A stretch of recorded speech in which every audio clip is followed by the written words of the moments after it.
नाज़रीन आदाब, मैं आपका मेज़बान अब्दुल रहीम खान एक मरतबा फिर हाजिर हुआ हूँ मुनसिफ टीवी के ख़ास प्रोग्राम लाइव डिबेट में एक सुलगते हुए मौजू के साथ।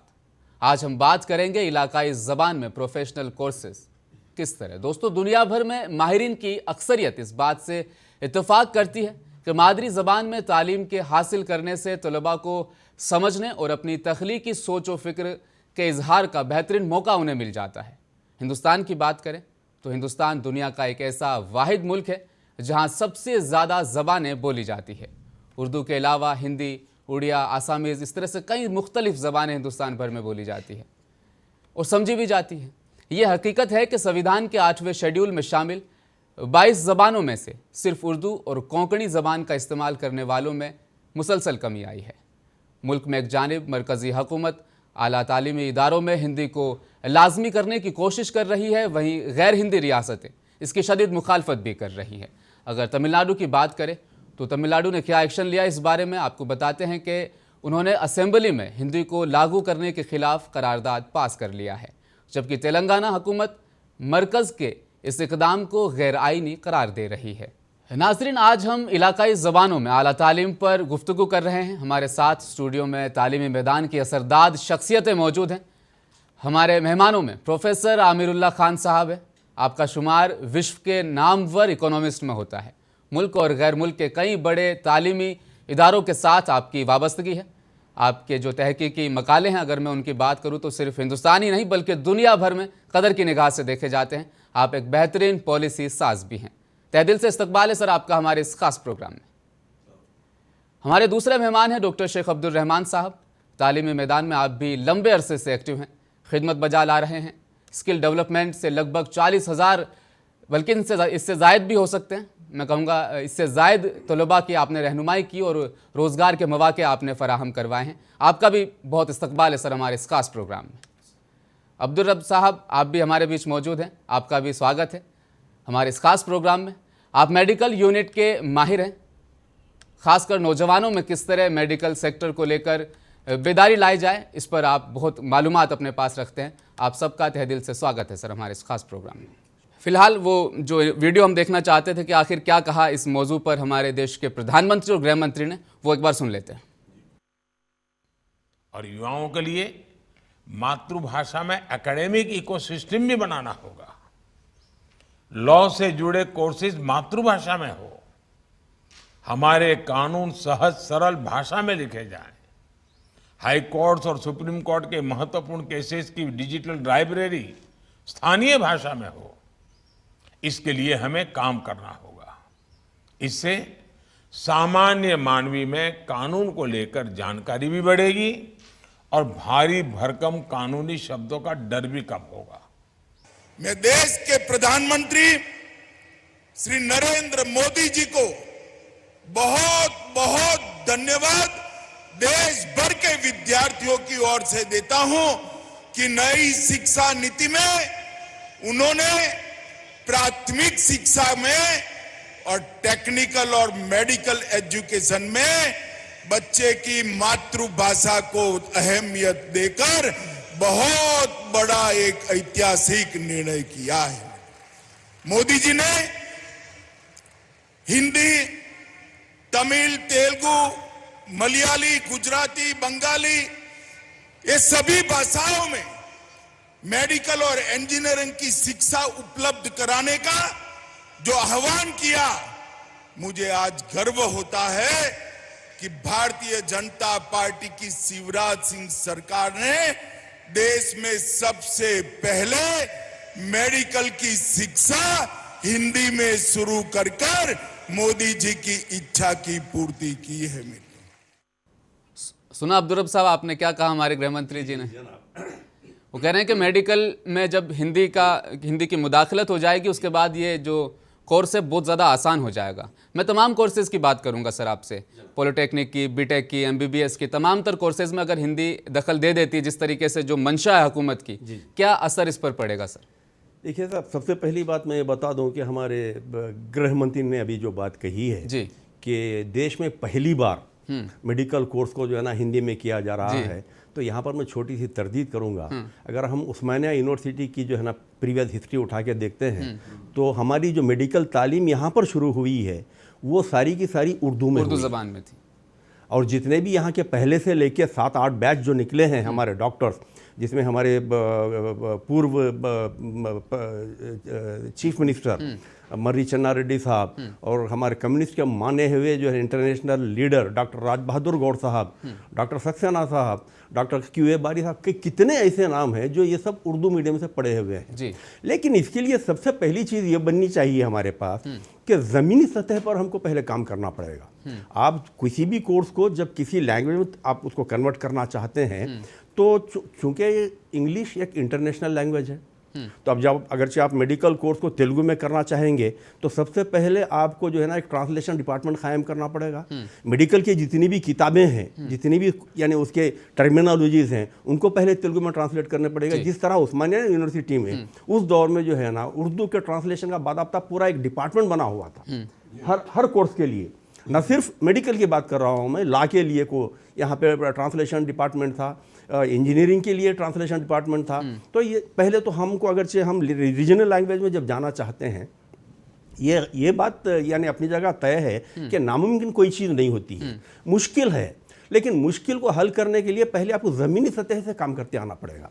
अच्छा, इसके बाद फिर और एक जो हमारे बाद में यानी मरहला आएगा, मिसाल के तौर पर जो है ना यहाँ से डॉक्टर जो है ना तेलुगु में पढ़ के निकलेंगे, तेलुगु ज़बान में अपनी जो है ना तालीम हासिल करके डॉक्टर बन के निकलेंगे। नहीं, वो मयारी किताबें ज़बानों में मौजूद ही नहीं है सर। हिंदी में भी वो मयारी किताबें नहीं है, तेलुगु में नहीं, तो रीजनल लैंग्वेज में हम उसको कैसे पढ़ पाएंगे? क्या हमारे डॉक्टर्स इंटरनेशनल लेवल पर फाइट कर पाएंगे? मैं वहीं पर आ रहा था। तो जब हमारा डॉक्टर यहाँ से तेलुगु, मिसाल के तौर पर मैं अपनी लड़की की बात लेता हूँ, मेरी लड़की जब यानी MBBS कर ली है, करने के बाद में जो है ना यहाँ पे फेलोशिप भी कर ली है, अब वो रॉयल कॉलेज लंदन से जो है मास्टर्स कर रही है। अगर मेरी बच्ची तेलुगु मीडियम की हो और रॉयल कॉलेज मास्टर से इमरजेंसी जो मेडिसिन कर रही है, अगर ये तेलुगु में वहाँ पर इंटरव्यू देगी तो क्या वो लोग इनको एक्सेप्ट करेंगे?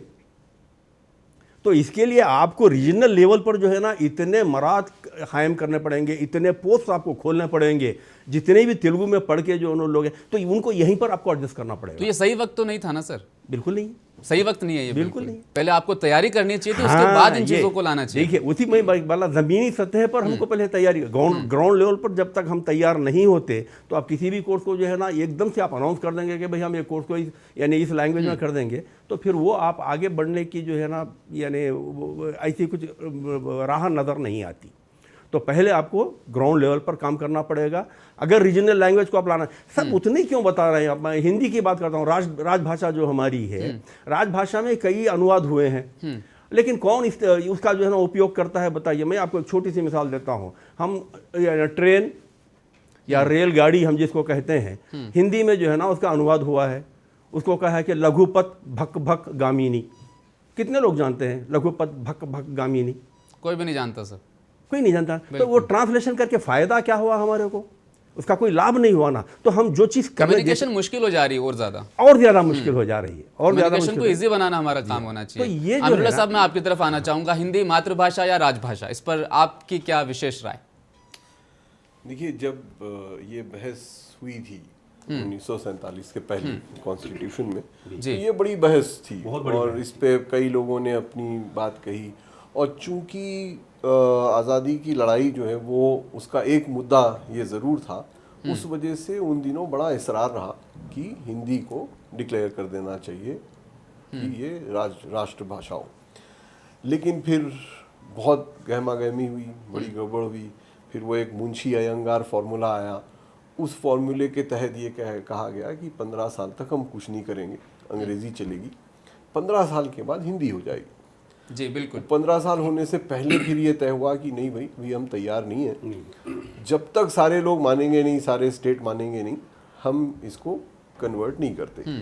अच्छी बात तो ये होती, आज की जो कंडीशन है उसके मुताबिक अच्छी बात तो ये होती कि हम उस डिबेट को वहीं पे रहने देते कि जब तक स्टेट नहीं मानते हम इसको आगे नहीं बढ़ाएंगे। क्योंकि ये लैंग्वेज की डिबेट इस दुनिया में इस वक्त सबसे सबसे इरेलीवेंट डिबेट। यानी इस पे ये बहस करना कि ये कॉन्स्टिट्यूशन हो, एक लैंग्वेज हो, सब एक बोले, इसका कोई मतलब नहीं रखता, खुसूसन इस गवर्नमेंट को, क्योंकि इस गवर्नमेंट ने नई एजुकेशन पॉलिसी में ये साफ जाहिर कर दिया है कि भाई स्कूल कॉलेज ये जैसे चाहें, वो जो चाहें वो करेंगे, प्राइवेट सेक्टर के होंगे। जब आपने एजुकेशन को प्राइवेट सेक्टर पे छोड़ दिया है, जब आपने ये कह दिया कि लोग तय करें कि कौन से स्कूल जाएं, कौन से कॉलेज जाएं, तो लोगों को तय करने दीजिए। जितने लोग हिंदी स्कूल में जाते हैं वो हिंदी स्कूल में जाएंगे, जितने अंग्रेजी में जाते हैं अंग्रेजी में जाएंगे, जो फ्रेंच पढ़ना चाहता है वो फ्रेंच पढ़ेगा। तायद करने वालों की तरफ से एक जवाब दिया जाता है सर कि चाइना एक तरक्की याफ्ता मुल्क है, वहाँ सब चाइनीज बोलते हैं, जापान में जापानीज, जर्मन लोग सिर्फ अपनी ज़बान को प्रमोट करते हैं। तो उसी तरह हिंदुस्तान में भी सिर्फ एक ही ज़बान होनी चाहिए ताकि हम उसे ज़्यादा से ज़्यादा प्रमोट कर सकें और हमारा मुल्क जो है वो तरक्की याफ्ता हो सके। ये तायद दी जाती है। ये किसी भी मुल्क में दूसरी ज़बान कभी थी ही नहीं।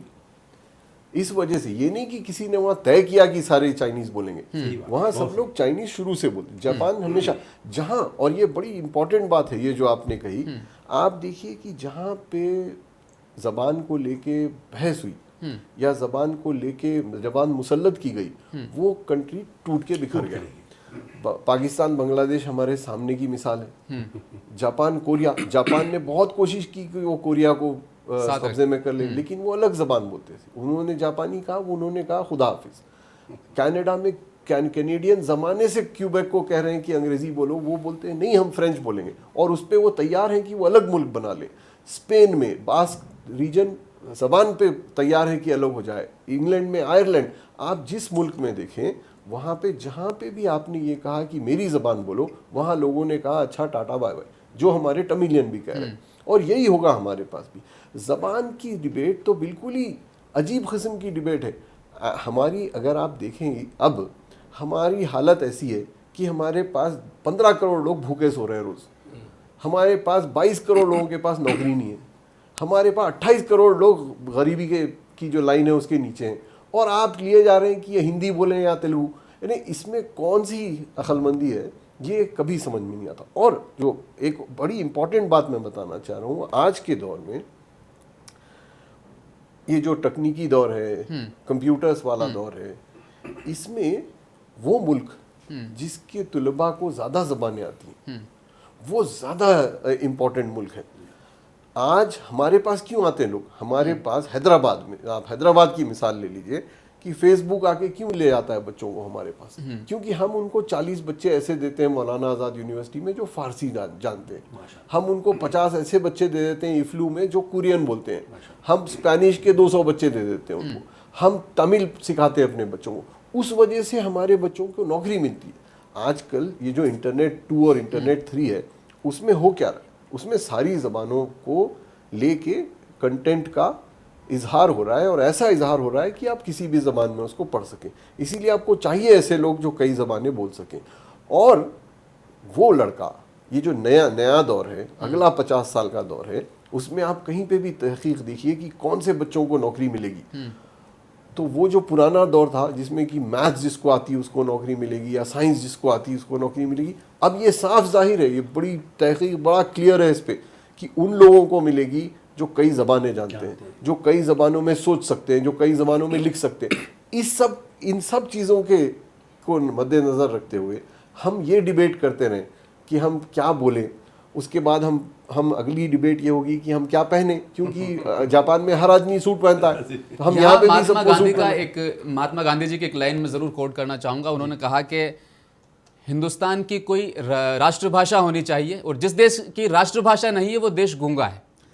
तो इस कोड को, इस लाइन को आप किस नज़रिए से देख पा रहे हैं फिर? ये उस ज़माने का, और ये गांधी जी ने कहा था, और इसको ये ऐसे ये जो राइट विंग वाले लोग हैं ये बहुत सडनली उनको अचानक गांधी जी याद आते हैं। बाकी हर जगह तो वो गोडसे जी कहते हैं, और ज़बान पे वो एक जुमला लेके।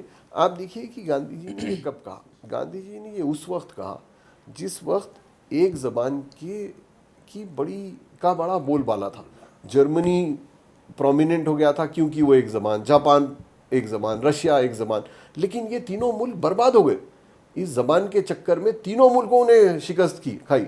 रशिया का जो हाल हुआ है वो अभी आप देख रहे हैं, वो सिर्फ इस वजह से कि वो 23-24 मुल्कों को जिनकी अपनी अपनी ज़बानें थी वो ज़बरदस्ती रशियन सिखाने लगा, अब कहीं का नहीं रहा।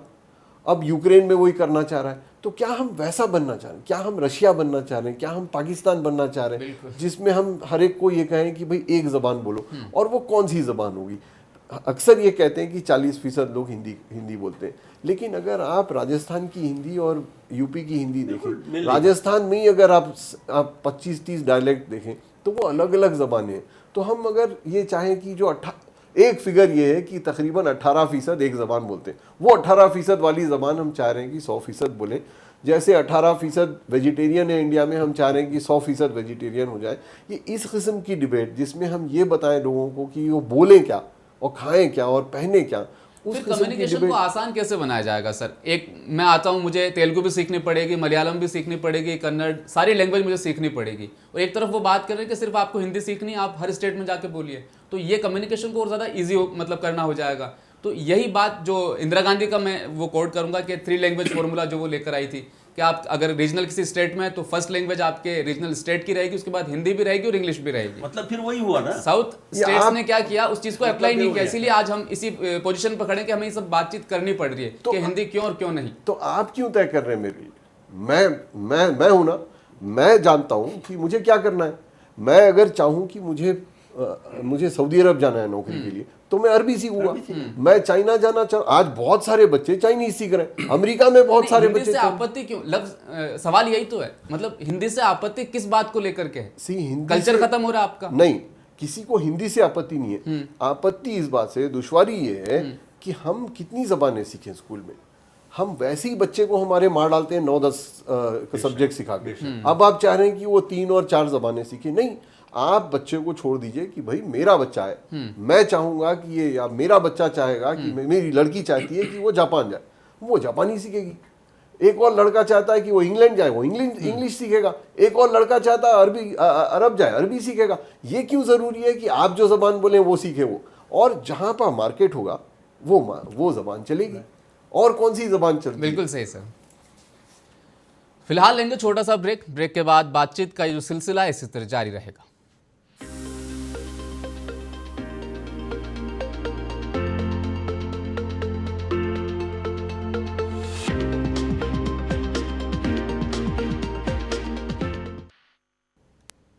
ब्रेक के बाद फिर से स्वागत है। मैं जुड़ना चाहूँगा ब्रेक के बाद हमारे मेहमान अब्दुर्रहमान साहब से। रंगन कस्तूरी साहब नई शिक्षा नीति लेकर के आए, उसमें वो हिंदी को बहुत ज़्यादा प्रमोट करते हुए नज़र आ रहे हैं। इस पर काफ़ी लोगों को आपत्ति है। आखिर क्या है ये पूरा मसला, आप बताएंगे ज़रा? देखिए, पहले मैं चाह रहा हूँ कि एक स्टेप पीछे आके हम बात करें इसको। जैसे अभी बात चल रही थी, डॉक्टर आमिर साहब और आगे बात कर रहे थे कि is this the right time first of all to have this kind of debate and discussion about the language in the country where country is striving for jobs because of hunger, people are striving. ये बहुत बड़ा मुद्दा है। मैं समझता हूँ कि it's very critical. देखिए, आज से पहले क्या इंडिया नहीं चल रहा था? लैंग्वेजेस ही मुद्दा था इससे पहले। इंडिया का अभी तक जो जिस तरह से हम चल रहे थे अभी तक, there were no discussion about the language, right? तो लैंग्वेजेस को लेकर जो ये अभी मतलब पर्टिकुलरली बोला जा रहा है न्यूज़ में, जिस तरह से मूड किया जा रहा है पार्लियामेंट में कि Hindi will basically be a dominant language into the states where it is in majority and the other state languages will be used for the technical and non-technical. इस डिस्कशन को अगर हम थोड़ा सा इस एंगल से देखें कि what is the importance of having this language and the influence of language onto the subject.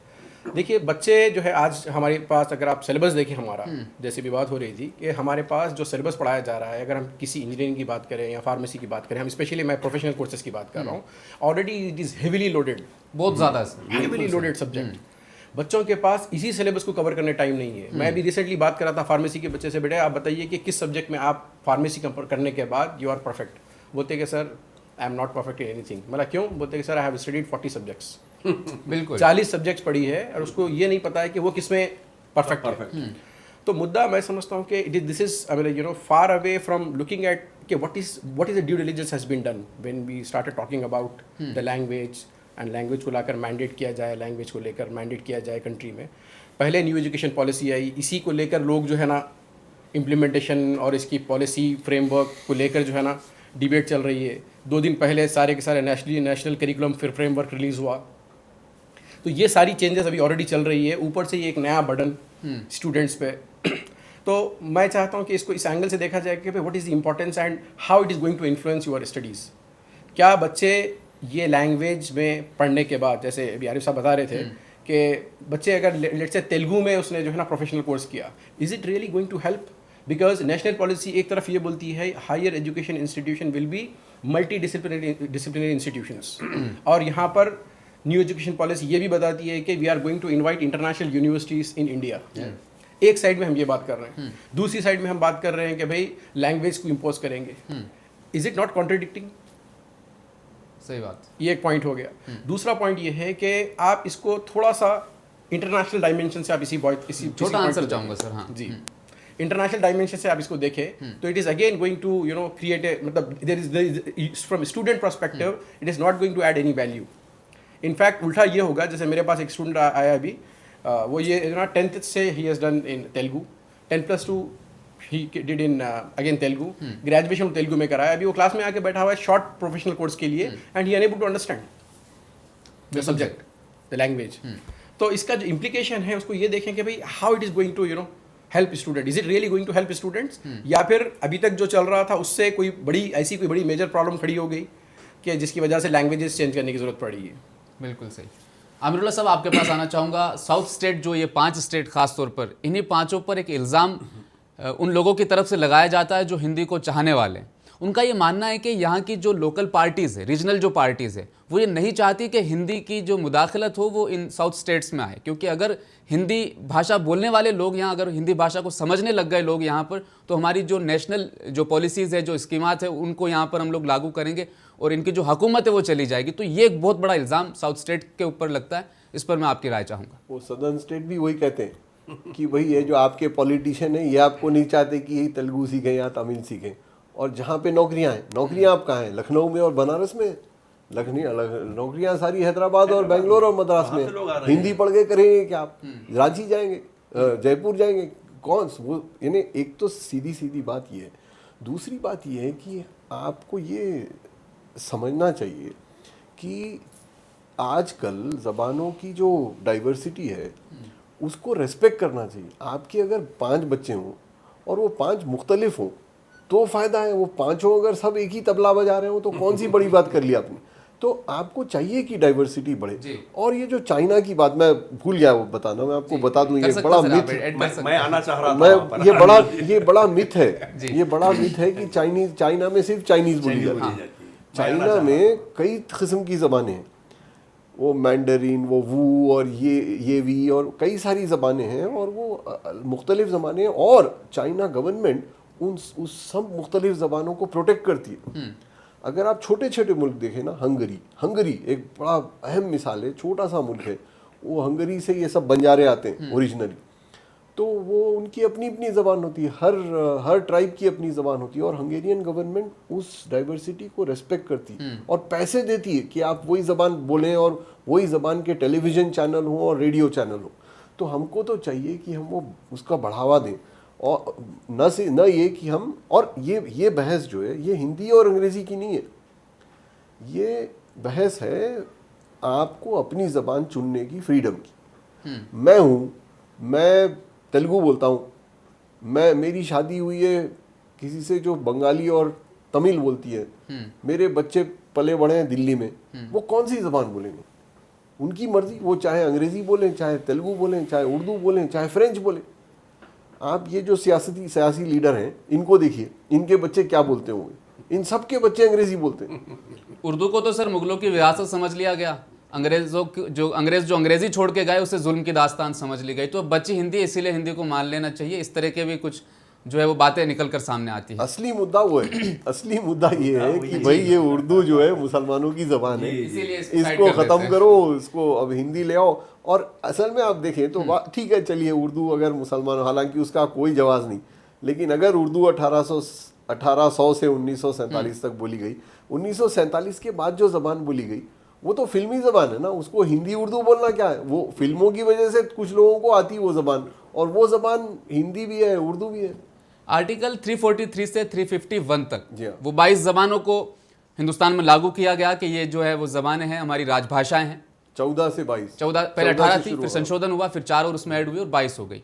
Article 352 की मैं बात करूंगा, हिंदी को डेवलप करने के लिए कहा गया कि आप हिंदुस्तान में एक ऐसा एटमॉस्फेयर, एक ऐसा माहौल क्रिएट करें कि हिंदी को लोग समझने लगे, जानने लगे, फिर इसको जो है आप कुछ बड़े इकदामात इस पर आप ले सकते हैं। तो आर्टिकल 352 पर अप्लाई करते हुए जब हिंदी भाषा को राजभाषा की जगह मातृभाषा की बात की जाए या अगर हिंदी को मतलब फ़रोग दी जाए तो इल्ज़ामात, ब्लूप्रिंट नहीं बनता, उससे पहले इल्ज़ामात आ जाता है कि नहीं हम हिंदी को एक्सेप्ट नहीं करेंगे, उससे पहले कैबिनेट में मसौदे तैयार हो जाते हैं, प्रस्ताव पारित हो जाते हैं कि हम हिंदी को कबूल ही नहीं कर रहे हैं। तो पहले आप पॉलिसी को तो मतलब देखना तो चाहिए हमें कुछ ऐसा भी।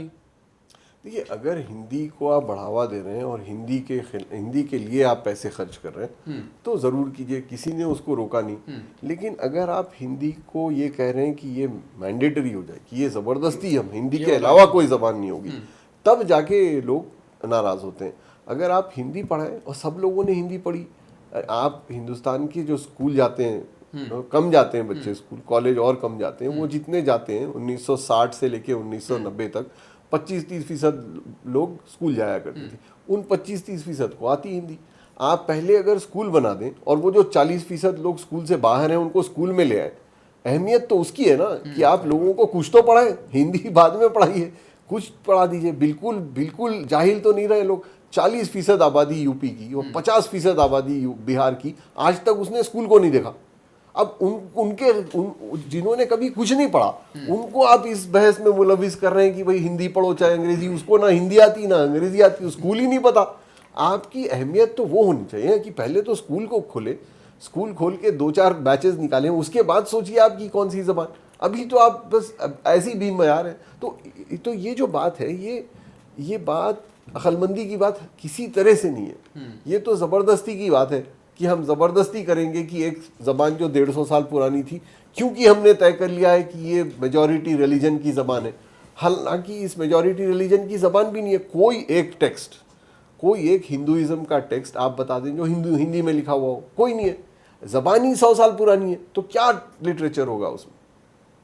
डीएमके के एक सांसद एलन गोवन जी, वो कहते हैं कि हिंदुस्तान में वो राज्य जहाँ पर रीजनल लैंग्वेजेस थी वो तो डेवलप हो गए, और जहाँ पर रीजनल लैंग्वेज नहीं थी वो स्टेट जो है वो पीछे रह गए हैं। तो ये एक बड़ी दलील है कि आप हिंदी को हम पर मत थोपिए, हम अपनी लैंग्वेज के साथ बहुत ज़्यादा खुश हैं। क्या कहना चाहेंगे इस पर आप? सब देखिए, सबसे पहली बात तो मैं आमिर खान साहब के जो है ना बात से बड़ा मुत्तफिक हूँ कि आप किसी भी भाषा को, किसी भी लैंग्वेज को जब ऑफिशियल लैंग्वेज बना के थोपने की कोशिश करते हैं, वो सारी की सारी जो है ना गवर्नमेंट्स कहिए या हुकूमतें जो है ना वो बर्बाद व तबाह हो गई। जैसे कि फ़ारसी को यहाँ पर थोपने की कोशिश की गई निज़ाम के दौर में, क्या हुआ? फ़ारसी बिल्कुल बंद हो, ख़त्म। बांग्लादेश की ताज़ा मिसाल हमारे सामने। मैं आपको फिल्मी दुनिया की बात में मैं आ जाता हूँ। बहुत बड़े जो है ना, यानी शायर तो नहीं कहते हैं हम, कवि कहेंगे या फिर गीतकार कहेंगे, जब इंडस्ट्री में आए थे तो उन्होंने चैलेंज किया था कि मैं फिल्मी दुनिया में उर्दू को निस्तो नाबूद ख़त्म कर दूंगा और हिंदी को जो है राइज करूंगा। और फिल्म सरस्वती चंद्रा में वो जहाँ पर चंदन सा बदन चंचल चितवन लिखते हैं, वहीं पर उनको मजबूरन एक गीत लिखना पड़ता है कि छोड़ दे सारी दुनिया किसी के लिए ये मुनासिब नहीं आदमी के लिए, प्यार से भी ज़रूरी कई काम है, प्यार सब कुछ नहीं ज़िंदगी के लिए। क्या ये हिंदी है? मुनासिब हिंदी लफ्ज़ है? बिल्कुल। हाँ, छोड़ दे सारी दुनिया, विश्व नहीं कह सकते आप? क्यों नहीं कह सकते? क्योंकि उर्दू में जितनी यानी वसत है, जितना फैलाव है उर्दू का, वो दूसरी ज़बान में आपको नहीं मिलेगा। और जितने जो है ना खवाफी आपको उर्दू में मिलेंगे, आप जो है ना, तो आप तो सर्टिफिकेट सेंसर में जो है ना हिंदी का दे देते हैं। डायलॉग उठा के देखिए आप, कितने डायलॉग हिंदी में होते हैं फिल्मी? 80% से ज़ायद बल्कि। तो इस अधिक कितने कहते हैं? अधिक बताइए आप मुझे, क्योंकि अल्लाह का एहसान ये है कि हिंदी, तेलुगु और उर्दू यानी इन ज़बानों पर से जो है ना थोड़ा बहुत मुझे भी शुद्ध वक्फियत है।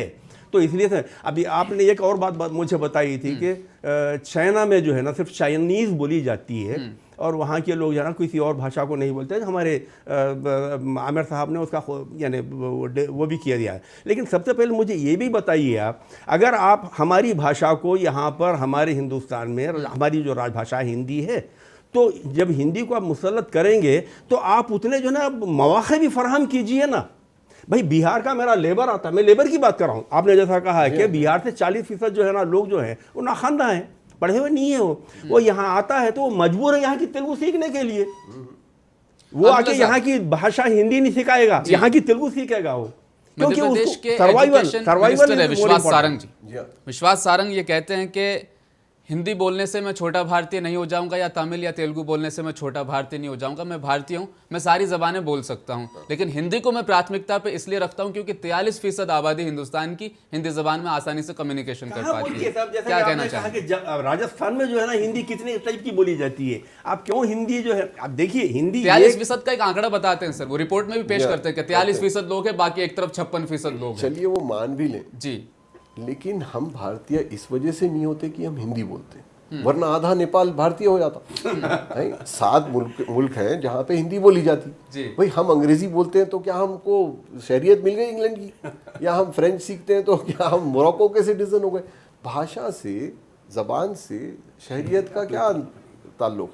हमारे यहाँ ऐसे लोग हैं जिन्होंने, अगर आप हिंदी की बात करें तो रविंद्रनाथ टैगोर कभी इंडियन होते ही नहीं, सुभाष चंद्र बोस कभी इंडियन बनते ही नहीं। जनगण मन अधिनायक जय है। हाँ, वो नेशनल एंथम ले लीजिए, क्या हिंदी में है?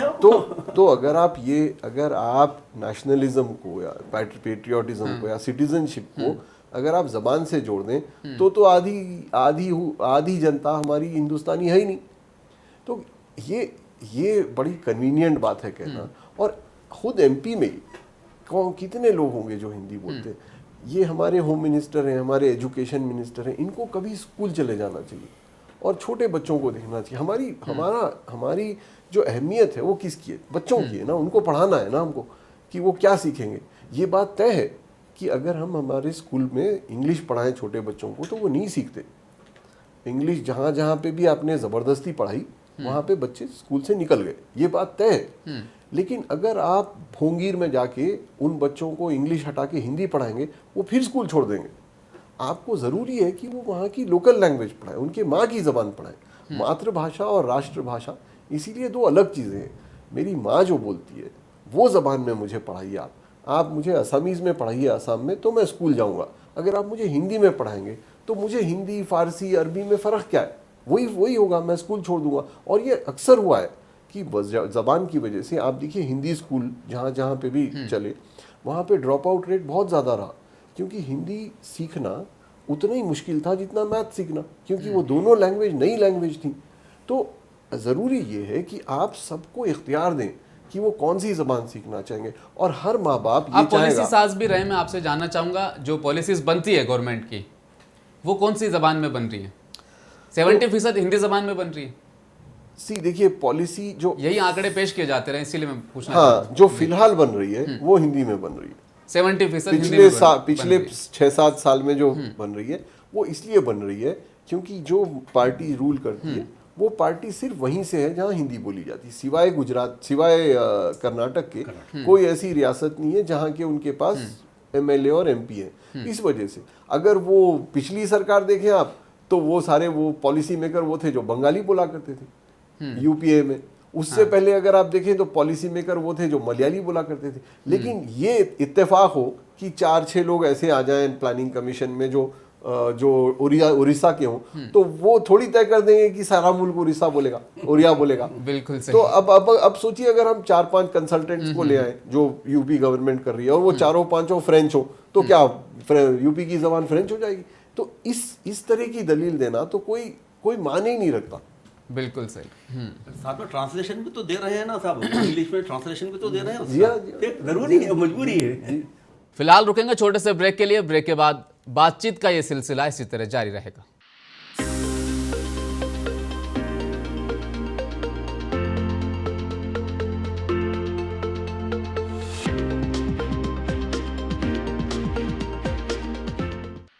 ब्रेक के बाद फिर से स्वागत है। सवाल मेरा अब्दुर्रहमान साहब आपके लिए। भारत छपरवाल जी कहते हैं MBBS में को जब हिंदी में लॉन्च किया गया, मध्य प्रदेश गए हमारे गृह मंत्री शिवराज सिंह साथ खड़े थे, विश्वास सारंग जी खड़े थे और कहा कि हम आज के बाद MBBS को हिंदी में भी लॉन्च करने जा रहे हैं, पहली मरतबा हम कर रहे हैं। ये इसका भी आपने इजाला किया। इस बारे में मैं भरत छपरवाल जी का वो लाइन ज़रूर कोट करूँगा। वो कहते हैं कि अभी तैयारी कंप्लीट नहीं थी, हमारे पास गुणवत्तापूर्वक किताबें नहीं, यानी कि अच्छी एजुकेशन वाली किताबें नहीं है। इसकी वजह यह भी है कि हमारे देश में उस मयार के लोग नहीं हैं। क्योंकि हम इस सेक्टर में पैसा खर्च नहीं करना चाहते। इस सेक्टर में हम प्रोफेसर को क्या सैलरी देते हैं, 50 से 60 हज़ार, और हम यूरोपियन कंट्रीज़ की बात करें तो वो लाखों में उनकी सैलरी होती है। तो ये जो स्ट्रक्चर है वो कभी सक्सेस हो ही नहीं पाएगा। आप तालीमी मैदान से, इसीलिए मेरा ये सवाल आपसे। जी बहरहाल हमारे मेडिकल के एक्सपर्ट बराबर में बैठे हुए हैं, मैं जनरल व्यू दे देता हूँ, फिर I will pass on to our medical expert. जी सर, तो बताना ये है कि किसी भी सब्जेक्ट को, ना ही ओनली मैं एमबीबीएस की बात नहीं कर रहा हूँ यहाँ पर, आप एमबीबीएस ले लें या फिर आप कोई भी स्किल डेवलपमेंट के प्रोग्राम्स ले लें, टेक्नोलॉजी रिलेटेड प्रोग्राम्स ले लें, it would be really difficult अगर आप इसको रोल आउट करना चाह रहे हैं इस प्रोग्राम को या इस स्कीम को। I don't know what is the timeline, because timeline के बारे में कोई चीज़ नहीं बताई गई यहाँ पे। एडहॉक जो है ना, अचानक वो पार्लियामेंट में अनाउंसमेंट हो चुका कि भाई हम अब ये करने वाले हैं, ये करने जा रहे हैं। तो इसमें एक तो डिफ़िकल्टी ये है कि जितने टेक्नोलॉजिकल प्रोग्राम्स हैं, बड़ी डिफ़िकल्ट होता है उस टर्मिनोलॉजी को आपको जो है ना लैंग्वेज में लेकर आने के लिए, और उसकी कोई प्रिपरेशन हमारे पास नहीं है, ना कोई हमारे पास साधन है, ना रिसोर्सेस है, ना उसके कोई बुक्स बनाए गए हैं। तो ऐसा तो नहीं होगा कि जो है ना ओवरनाइट डिसीजन लिया गया कि भाई कल से करेंसी चेंज और एटीएम मशीन 2000 की नोट डिस्पैच नहीं कर पा रहा। तो there has to be a due diligence कि अगर इस प्रोग्राम को आप लाना चाह रहे हैं, इंप्लीमेंट करना चाह रहे हैं, what is the long term plan, उसको आप कंसिडरेशन करिए। What is the readiness, what is the preparedness, are we ready to, students ready है, सिलेबस, कंटेंट, कोर्सेज, मटेरियल, क्या ये सब रेडी है हमारे पास? Are we ready with all this that कि हम जाके इसको इम्प्लीमेंट करने जा रहे हैं?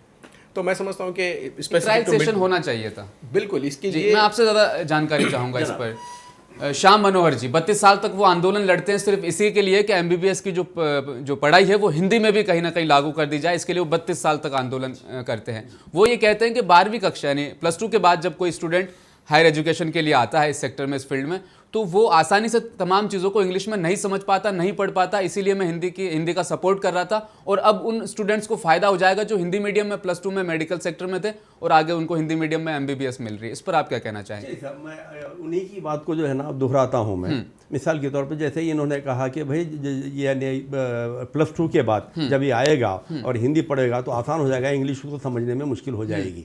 मुझे एक बात बताइए आप, मेरे तेलुगु मीडियम का बच्चा है, यहाँ से यानी तेलंगाना से लड़का है, वो +2 तेलुगु में कर लिया है। करने के बाद में उसके लिए एमबीबीएस करना हिंदी में भी उतना ही है जितना कि इंग्लिश में करना है, बल्कि उसके लिए इंग्लिश ईजी हो जाएगा। इसलिए ईजी हो जाएगा कि तेलुगु ज़बान अगर आप उठा के देखेंगे, आप सुर्खियों को ले लीजिए, रोज़ के जो हमारे जो तेलुगु के अखबार आते हैं, सुर्खी ले लीजिए, आपको 40 से 50% खाली इंग्लिश के अल्फाज मिलेंगे उसमें। तो माने ये हुए कि बच्चा हमारा हिंदी से ज़्यादा इंग्लिश से जो है ना कन्वर्जेंट है। तो अगर ये तेलुगु मीडियम पढ़ के 12+ पास करके एमबीबीएस में जब जाता है, अगर ये उसको थोड़ी बहुत भी जो है ना इंग्लिश आती है तो ऑटोमेटिकली पिकअप कर लेगा, जबकि उसको जो है ना हिंदी बिल्कुल नहीं आती। इंग्लिश तो हम नर्सरी से पढ़ रहे हैं ना सर? नर्सरी से पढ़ रहे हैं, तो ये है। अच्छा, दूसरी चीज़ ये है, जैसा कि हमारे रहमान साहब ने अभी कहा कि बेसिकली आपको पहले जो है ना तैयारी पूरी मुकम्मल करनी चाहिए। आप जो भी कोर्स करें, ये मेडिकल कोर्स कोई मामूली बात नहीं है। आप एक इंसान की ज़िंदगी से जो है ना खेलने वाला कोर्स है वो। उसमें अगर आप ज़रा भी कहीं थोड़ी लफ्ज़िश कर जाते हैं, मतलब एक इंसान की ज़िंदगी से आप खेल रहे हैं। तो उसके लिए आपको कोई भी चीज़ जब सीखनी है तो बहुत ही मुकम्मल तरीके से उसको सीखनी पड़ेगी आपको। और वो सीखने के लिए आपके बेसिक्स जो हों वो शुरू, यानी जहाँ से ग्राउंड लेवल, मैंने पहले जैसे कहा आपको कि ग्राउंड लेवल से ही जो आपको उस लैंग्वेज में परफेक्ट करना पड़ेगा। जब तक कि आप उस लैंग्वेज में परफेक्ट नहीं होंगे, उस कोर्स को समझ नहीं सकेंगे, उस कोर्स की जो टर्मिनोलॉजी है, एक एक चीज़ की, जो जैसे हार्ट है, इंग्लिश में अगर हम हार्ट कहते हैं तो तेलुगु में क्या कहेंगे उसको? मनसु। मनसु जो है ना, ये हार्ट के लिए नहीं आता है, वो तो जो है ना यानी रोमांटिक लफ्ज़ के लिए आप मनसु इस्तेमाल करेंगे। मनसु गति इंते, माया गति इंते, तो ये जो है ये आप शायरी के लिए इस्तेमाल कर सकते हैं। तो मेडिकल के काफ़ी छात्रों ने ये बात भी कही है कि इंग्लिश में मेडिकल टर्म्स को समझना बहुत आसान है और हिंदी में उन टर्म्स को समझना बहुत ज़्यादा मुश्किल जो है इसमें पेश आ रही है। आपकी तरफ आना चाहूँगा, क्या हिंदी को राष्ट्रभाषा, ये नज़रिया वेस्टर्न कंट्रीज से इंपोर्ट किया गया है? क्योंकि 2014-15 से पहले हम हिंदुस्तान में नहीं सुना करते थे कि हमारे देश की कोई मातृभाषा हिंदी होनी चाहिए। ये सब जो नज़रिया थे वो 2014-15 के बाद से आ जाते हैं कि क्या ये वेस्टर्न कल्चर से इम्पोर्ट किया हुआ एक आइडिया है? मैं आपको थोड़ा सा पीछे ले चलूँ। 150 साल पहले ये फिक्र यूरोप से सुनाई दी जी, और पहली बार हम सब लोगों को एक नया लफ्ज़, दुनिया भर में एक नया लफ्ज़ आया। वो लफ्ज़ था नेशन। ये 1850 के आसपास इटली और जर्मनी में ये एक नया लफ्ज निकल के आता है। उससे पहले नेशन नहीं हुआ करते थे, उससे पहले किंगडम होते थे, कंट्री होते थे, प्रोविंस होता था, एरिया होता था, रीजन होता था। नेशन पहली बार आया, और ये नेशन आया 2 मुल्कों में, इटली में जहाँ पे एक बड़े शोला बयान एक स्पीकर थे काउंट गैरिबाल्डी, उन्होंने, और बिस्मार्क थे जर्मनी में। इन दोनों ने जर्मनी और इटली में ये नारा लगाया कि Italians of the world unite, और जर्मनी में कि Germans of the world unite, कि जो इटालियन बोलता हो वो इकट्ठा हो जाए और जो जर्मन बोलता है वो इकट्ठा हो जाए। और इटली और जर्मनी जो कई छोटे छोटे सूबों में बटे हुए थे, कई छोटी छोटी प्रिंसिपैलिटीज़ में और किंगडम्स में, उनको यूनाइट करने का ये एक बड़ा जज्बाती एक तरीक़ा था, जिसमें उनसे कहा गया कि आप जो सब एक ज़बान बोलते हो वो एक ही बिरादरी के हैं। और ये सक्सेसफुल रहा। इटली एक कंट्री हो गया, जर्मनी एक कंट्री हो गया। लेकिन उसका नतीजा क्या हुआ? वो दोनों कंट्रीज़ ने 2 ऐसी जंगें लड़ी जिसमें लाखों करोड़ों लोग मर गए, क्योंकि उनका आपस में बहुत दूरियां हो गई इसके बाद। और उन्होंने एक ऐसी ज़बरदस्ती की हुकूमत, नाज़िज़्म और फासिज़्म वहीं से शुरू होते हैं। वो जो वर्ड हैं वो एक्चुअली शुरू होते हैं ज़बान की ज़बरदस्ती से। तो क्या हम उसी तर्ज पे जाना चाह रहे हैं? और अगर आप देखें हमारी ये सरकार, ये गवर्नमेंट, ये उसी सोच की है कि एक कंट्री का एक कैरेक्टर होना चाहिए। वो ये नहीं समझती कि एक मुल्क के कई कैरेक्टर हो सकते हैं। अगर वो, उनको ये परेशानी होती कि अगर कोई पूछे कि भाई इंडियन कौन है, एक चीज़ आप ऐसी बता दें जो कॉमन है सारे इंडिया में, आप क्या बताएंगे? इंडिया में क्या खाना हमारा एक है? क्या हमारा पहनना एक है? विविधताओं का देश है हमारा सर। तो ये क्या ज़रूरी है? अब अगले बार जिसको ज़बान से कम और खाने से ज़्यादा रग़बत होगी, वो कहेगा कि भाई हर आदमी सुबह में डोसा खाएगा, यानी वरना ये तो अलग अलग है भाई। तो ये बात आप जो कह रहे हैं ना, वो वहाँ से आई, वो ये बात की यूनिटी हो। यूनिटी का मतलब होमोजेनाइटी कर दिया, कि यूनिटी का मतलब एक सा हो हर चीज़, कि लोग दिखें भी एक जैसे, बोले भी एक जैसे। ये बड़ी ख़तरनाक चीज़ है। ये किसी इकोनॉमी के लिए भी अच्छी चीज़ नहीं है। अमेरिका, यूरोप में आप देखिए हमारे बच्चे जो पढ़ते हैं, हमारे बच्चे स्कॉटलैंड में पढ़ते हैं, उनको कौन सी ज़बान सिखाई जाती है स्कूल में? उनको चॉइस दिया जाता है अंग्रेज़ी, तेलुगु, उर्दू, फ़ारसी। अगर वो पढ़ा सकते हैं, अमेरिका के जितने लोग हमारी सरकार के साथी हैं NRI, उनसे पूछ लीजिए कि उनके बच्चे क्या पढ़ रहे हैं वहाँ पे क्यों हिंदी पढ़ाई जा रही, वहाँ का स्कूल सिस्टम क्यों अलाउ कर रहा है उनको हिंदी पढ़ने के लिए और पंजाबी पढ़ने के लिए। वो जब 8 साल की बच्ची गाना गाती है तो वो पंजाबी में गाना गाती है वहाँ पे, और लोग सराहते हैं उसको, टेलीविजन पे आती वो। तो वहाँ तो ठीक है, वहाँ वो अंग्रेजी भी पढ़ेगी, वहाँ फ्रेंच भी पढ़ रही है और वो उर्दू भी पढ़ रही है, और किसी जबान को कोई खतरा भी नहीं है। नहीं बढ़ा हुआ है। वहाँ चाह रहे लोग कि जो बच्चियाँ, जो लड़के छोटी सी उम्र में 4 ज़बानें पढ़ने, उनको ज़्यादा नंबर मिलते हैं, उनको दिखाया जाता है टीवी पे। और हम अगर उसी को कॉपी करना चाह रहे हैं तो हम वो कॉपी करें ना। हम ये क्यों कर रहे हैं कि जो चाइना ने किया है या जो जापान ने किया है कि भाई आप एक ज़बान बोलिए, दूसरी ज़बान बोलेंगे तो हम पीट देंगे आप। तो ये एक तरीक़ा कि अगर आपको वाकई बड़ा विश्व गुरु बनना है और बड़ा हिंदुस्तान दुनिया का टॉप 4-5 नेशन बनना है, तो आप वो इख्तियार कीजिए जो सक्सेसफुल कंट्रीज़ ने इख्तियार किया है। आप यूनिवर्सिटीज़ देखिए, ये जो यूनिवर्सिटी की बात हो रही, मैं इसमें थोड़ा सा इख्तिलाफ ये रखता हूँ कि मुझे कोई इसमें दुश्वारी नहीं है, मुझे कोई एतराज़ नहीं है कि मेडिकल ट्रेनिंग तेलुगु में हो या हिंदी में हो। उर्दू में हमने देखिए, उससे कोई नुकसान थोड़ी हुआ। जो डॉक्टर निकले उर्दू पढ़ के वो अच्छे डॉक्टर निकले। चाइना में जो चाइनीज़ पढ़ते हैं, यूक्रेन में जो पढ़ रहे हैं हमारे बच्चे जाके, वो डॉक्टर ठीक ठाक बन रहे हैं ना। तो ये कोई प्रॉब्लम नहीं है, आप जो ज़बान में चाहें पढ़ें, लेकिन गवर्नमेंट ना बताए। आप यूनिवर्सिटी शुरू कर रहे हैं, आप बंगाली में शुरू करिए। अगर आपके पास 100 बच्चे आ जाते हैं, मुबारक आपको। ये गवर्नमेंट क्यों तय कर रही कि ये हिंदी में ही पढ़ाया जाए? आपको ये कहे कि आप जिस ज़बान में मेडिसिन पढ़ाना चाह रहे हैं, इंजीनियरिंग पढ़ाना चाह रहे हैं, पढ़ाइए। पहले आप UGC के पास जाइए, UGC को बताइए कि आपके पास किताबें सारी हैं, फैकल्टी सारी है, लैब सारे हैं उसी ज़बान में, बस उसके बाद आप फ़ारसी में पढ़ाइए। हमें क्या फ़र्क पड़ता? तो मुकाबले की बात नहीं है ये Hindi versus Urdu, Hindi versus English की बात नहीं वर्सेस है, वाली बात नहीं ये हरगिज नहीं है। ये सिर्फ मुसल्लत करने की बात है, एक जबान जिसमें हम तैयार नहीं है अभी। अगर हम तैयार होते, ठीक है।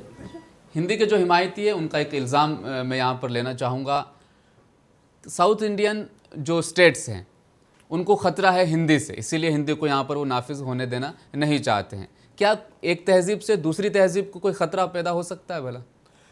देखिए ये इस बात को थोड़ा समझना चाहिए कि ये बात तो तय है कि जो अक्सरियत हिंदी में पढ़ रही या तेलुगु में पढ़ रही या बंगाली में पढ़ रही, उसको यकीनन थोड़ा सा नुकसान ज़रूर है। अगर आप डेटा देखें तो ये साफ जाहिर है कि जो नौकरी पेशा आदमी होता है, अगर वो अंग्रेज़ी जानता है तो उसकी तनख्वाह नॉन अंग्रेज़ी जानने वाले से 70% बेहतर होती है। यानी अगर आप ड्राइवर हो और आपको हिंदी आती है, आपको 10,000 रुपये मिलेंगे, अंग्रेज़ी आती तो 17,000 रुपये मिलेंगे। ये अक्रॉस प्रोफेशंस ये है। तो उसकी वजह से ये यकीनन एक डिसएडवांटेज है जिसको अंग्रेज़ी नहीं आती। इसको करेक्ट करने का क्या तरीक़ा है? इसको करेक्ट करने का तरीक़ा ये है कि जो एंट्रेंस एग्ज़ाम हो वो आप हर ज़बान में रखिए। जैसे IAS का एग्ज़ाम है, राइट? ये मुझे जब मैंने लिखा तो मुझे पता चला कि आप IAS का एग्ज़ाम किसी ज़बान में लिख सकते हैं। आप उर्दू में लिखिए, आप तेलुगु में लिखिए, आप तमिल में लिखिए।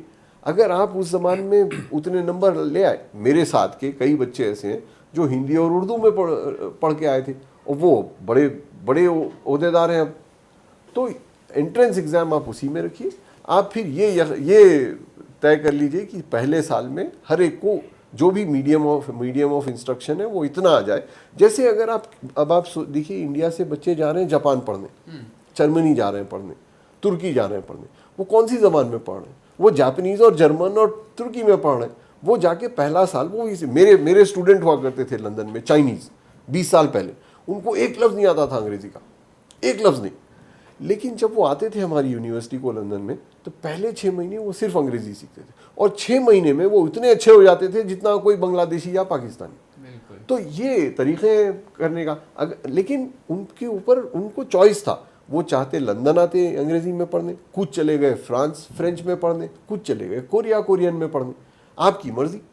तो ये हमें चाहिए कि हम सबसे ज़्यादा, सबसे इम्पोर्टेंटली, अगर कोई एक चीज़ डिफ़ाइन करती है हमारे कॉन्स्टिट्यूशन को, हमारे आइन को, वो ज़बान नहीं है, वो हमारी डेमोक्रेसी है, वो खुद मुख्तारी है, वो खुद इख्तियार है।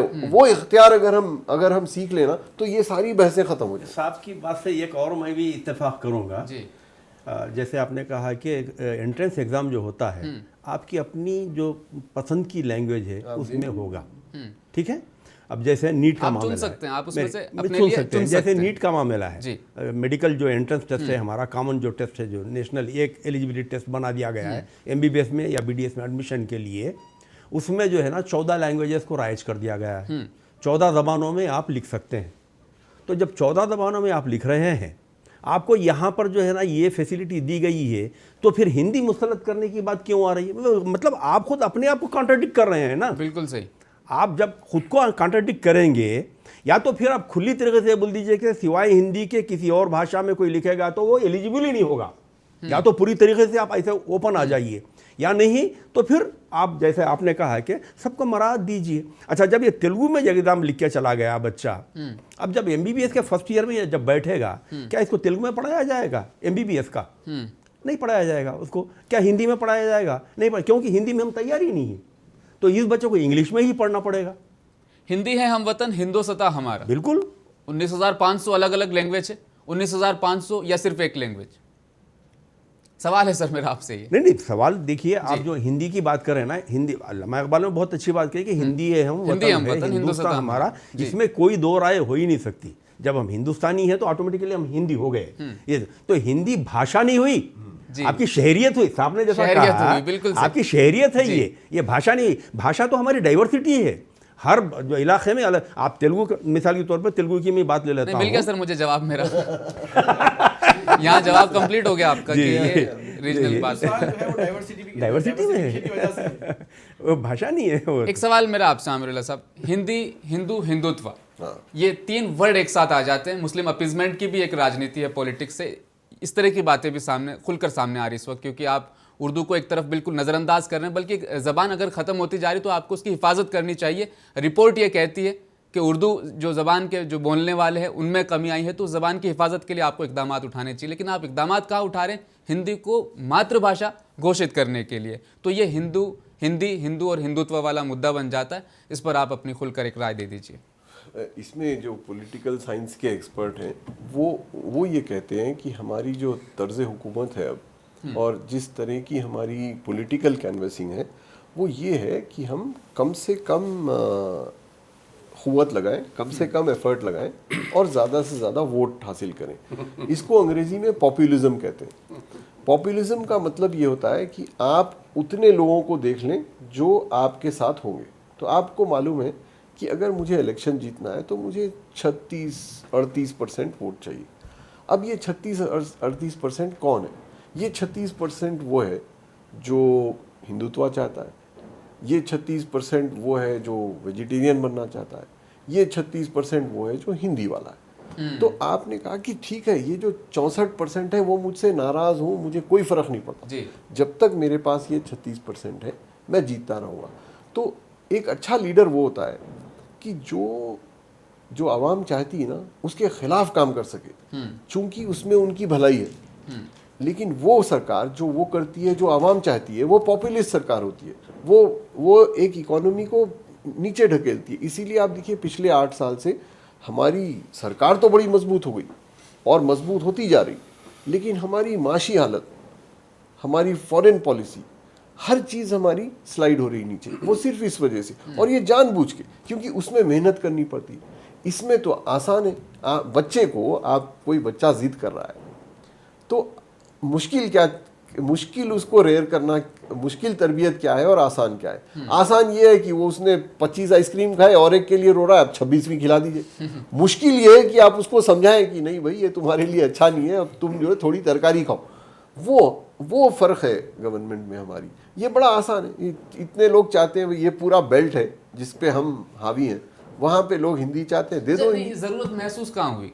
मतलब कामकाज डिस्टर्ब हो रहा था, हुकूमत का जो कामकाज करने का तरीका वो डिस्टर्ब हो रहा था।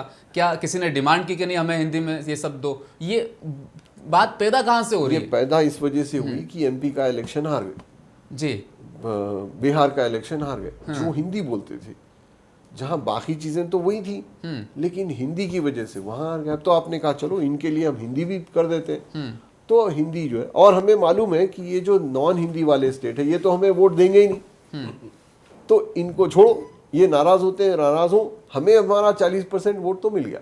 तो ये पॉपुलिस्ट जो पॉलिटिकल इकोनॉमी या इकोनॉमी की पॉलिटिक्स की जो डेफिनेशन है वो हमारी गवर्नमेंट बड़ी उसमें वो वैसी है जैसी पाकिस्तान ने की थी। नहीं, सेक्युलरिज्म को कोई खतरा है? हाँ, कि सेक्युलर वोट जो है वो कम होता जा रहा था।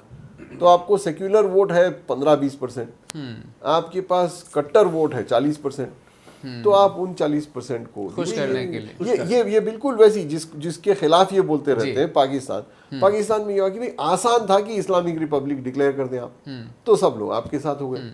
इस्लाम को खतरा, यानी पाकिस्तान को खतरा का मतलब इस्लाम को खतरा, तो सब लोग साथ हो गए। वैसे ही हमारे पास आप कह दीजिए कि भाई मोदी जी को खतरा तो हिंदुइज्म को खतरा, तो इस वजह से हम उनके साथ हो जाएंगे। तो ये बड़ा आसान सा है, ये बहुत दिन चलता नहीं है, लेकिन हमारे यहाँ 8 साल चल गया।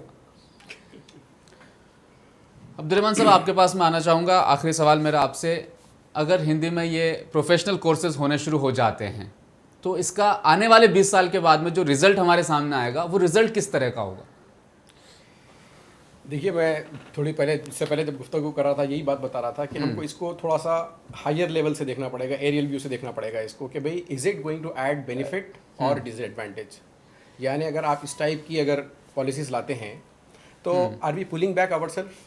देखो, इंडिया के जो लोग हैं सिर्फ इंडिया में काम नहीं कर रहे। इंडिया जो है हाईएस्ट माइग्रेंट जो है ना, दे आर आउटसाइड इंडिया। बहुत highest, India is the country highest migrant जिनके बाहर है, दूसरी कंट्री में काम कर रहे हैं। बिल्कुल। अगर आप इन सबको पकड़ कर हिंदी सिखा कर अगर बाहर भेजेंगे तो डू वी थिंक दैट के they are going to get jobs? तो मैं ये बोलना चाह रहा हूँ कि इसको थोड़ा सा हायर लेवल से इसको व्यू देखना पड़ेगा इसका, कि भाई is this going to add value to the existing system और it is going to create more problems. उस पर्सपेक्टिव से अगर हम इसको देखें तो मैं समझता हूँ कि it is going to create more problems. बिल्कुल। तो इस पर्सपेक्टिव को लेकर अगर हम थोड़ा सा इसकी ड्यू डिलिजेंस हो, इसको थरोली स्टडी किया जाए और आप अप टू डिस्क्रिप्शन रख दें, जैसे चल रहा है वैसे भी अभी कई सारी लैंग्वेज चल रही है इंडिया में, ये नहीं कि सिर्फ हिंदी बोली जा रही है, पर्टिकुलर लैंग्वेज बोली जा रही है। अब अलॉन्ग विद दिस स्पेसिफिक जो पर्टिकुलर कोर्सेस है या प्रोफेशनल कोर्सेस है जिसकी बुनियाद पे जॉब मिलता है या फिर बच्चे इंटरनेशनली जा रहे हैं, so it is going to help them in English language, I would say at this point in time. So actually imposing this कि भाई ये लैंग्वेज में सीखना चाहिए, I think that will create more problems. तीसरा सनती इनकलाब आने वाला है सर, एक ही लैंग्वेज का अगर हम इस्तेमाल करते हैं तो इसका जो साइड इफेक्ट है वो हमें क्या देखने को मिलेगा? चौथा आ रहा है सर, चौथा आ रहा है। 4.0 आने वाला है, 3.0 तो गुजर चुका, अभी we are into IR 4.0, industrial revolution 4.0। और इसका जो रेवोल्यूशन है इसमें तो we are talking about bringing physical, digital and biological world and they are going to connect together. So ये जो बहुत बड़ा रेवोल्यूशन आने जा रहा है, this revolution will have a major impact on the global economy, country growth, education system. तो मैं समझता हूँ कि ये, मैं जैसे बात स्टार्टिंग में भी शुरू किया था कि ये मुद्दा नहीं है हमारा अभी। हमारा मुद्दा है अनएम्प्लॉयमेंट, हमारा मुद्दा है how to basically create jobs, हमारा मुद्दा है what are the issues, what are the burning issues in the country currently which are to be addressed. तो मैं समझता हूँ कि वो बहुत ज़्यादा इंपॉर्टेंट है, बजाय इसके कि इस मुद्दे को लेकर बैठे हैं जिसकी अभी कोई रिलेवेंस ही नहीं है। आज के डेट में अगर आप देखें, आज की तारीख में कोई रिलेवेंस नहीं है इसकी। तो ऑफ कोर्स वो इंडस्ट्रियल रेवोल्यूशन 4.0 की जैसे आप बात कर रहे हैं, तो it's going to be a global revolution where in everybody will be connected. बिल्कुल। तो ये सारे सिस्टम को जो है ना हमको ग्लोबल एंगल से देखना पड़ेगा कि भाई whether it will add value और it will create more problems.